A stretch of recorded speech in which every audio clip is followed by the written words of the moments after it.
वहां पर कोर्ट की तरफ से बगैर मस्जिद के जिम्मेदारों को कमेटी को सुने उन्होंने एक एक्स पार्टी ऑर्डर पास कर दिया, वो गलत है। दूसरा यह है कि एक बार तो आपने गलत ऑर्डर दिया, सर्वे हो गया। दूसरा सर्वे जब किया आपने किसी को इत्तला नहीं दी। तीसरी बात यह है कि पुलिस का ये काम था कि मस्जिद कमेटी को कॉन्फिडेंस में लेते या वहां की पीस कमेटी को। चौथी बात यह है कि जो सर्वे करने लोग आ रहे हैं वो प्रोवोकेटिव स्लोगन्स लगा कर आ रहे हैं, वो वीडियो उसका है, पब्लिक डोमेन में है। और उसके बाद जो वहां पर वायलेंस हुआ जिसमें 3 मुसलमानों को गोली लगी, उनकी मौत हुई, हम इसका कंडेम करते हैं। ये फायरिंग नहीं बल्कि मर्डर है। और जब से बाबरी मस्जिद राम मंदिर का जजमेंट आया, जिस बात को मैं पर्टिकुलरली कह रहा हूं कि उस जजमेंट के बाद ये सब चीजें खुलेंगी और एक के बाद एक खुल रही हैं। एएसआई प्रोटेक्टेड मॉन्यूमेंट सब बातें कर रहे हैं, क्या एएसआई के कानून में नहीं है कि आप उसका रिलीजियस नेचर चेंज नहीं, कैरेक्टर चेंज नहीं कर सकते? किस बुनियाद पे कर रहे हैं ये? और आप किस बुनियाद पर अपने फेथ को दूसरों पे थोपेंगे? भाई कानून कोई चीज है ही नहीं है। जिस दिन कोर्ट में सुनवाई होती है उसी दिन ऑर्डर हो जाता है, उस दिन सर्वे भी हो जाता है। ये तो 1948 में ऐसे ही हुआ था बाबरी मस्जिद में। तो ये जो फायरिंग हुई है ये फायरिंग नहीं है, मर्डर है। और जो भी ऑफिसर्स इन्वॉल्व है उनको सस्पेंड करना चाहिए और एक सिटिंग हाईकोर्ट जज से उसकी इंक्वायरी होनी चाहिए। ये सरासर गलत है, जुल्म हो रहा है वहां पर तो संभल में। सांसद के एफआईआर दर्ज कर दिया गया। आप जिस पे चाहे कर लीजिए भाई, जिस पे भी चाहे कर लीजिए, जज आप, जूरी आप, सब आप, तो बचेगा क्या फिर? अब सर जेपीसी में आप लोगों ने समय मांगा है, क्या कहेंगे?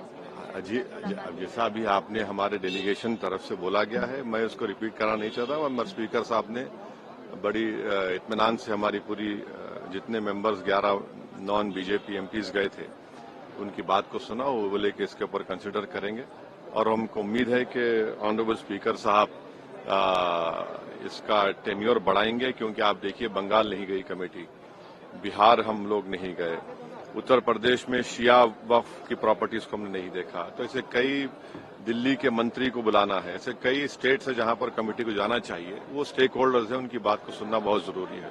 सर वक्फ बोर्ड अमेंडमेंट बिल को लेकर आप क्या सोचते हैं? क्योंकि लगातार सरकार की तरफ से यही कहा गया कि जो मुस्लिम है, जनता है, उनके हित में है, मुसलमान जो है उनकी। अभी ये कानून बना नहीं, आप देख लिए संभल में क्या हो गया है।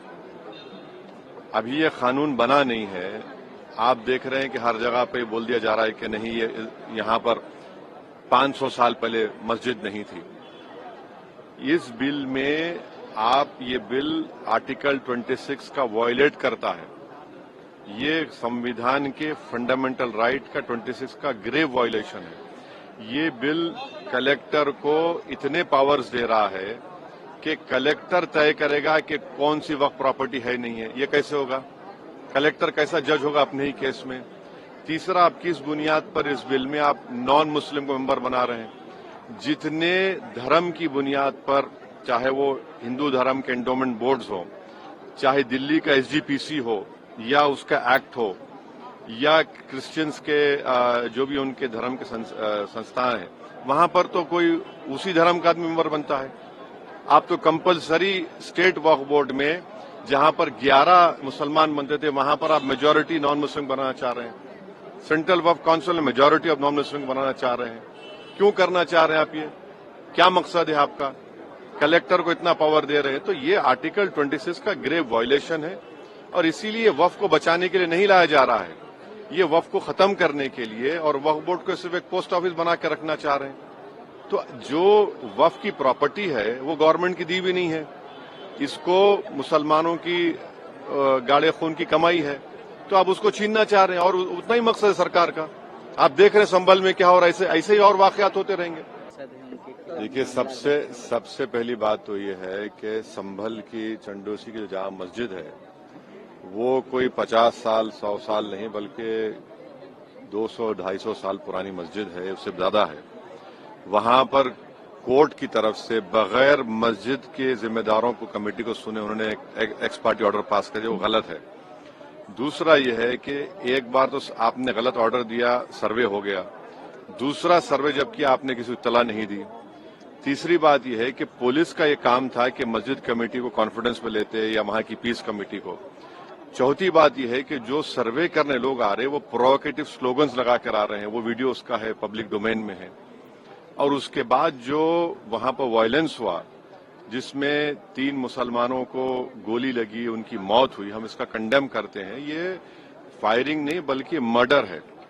और जब से बाबरी मस्जिद राम मंदिर का जजमेंट आया, जिस बात को मैं पर्टिकुलरली कह रहा हूं कि उस जजमेंट के बाद ये सब चीजें खुलेंगी और एक के बाद एक खुल रही हैं।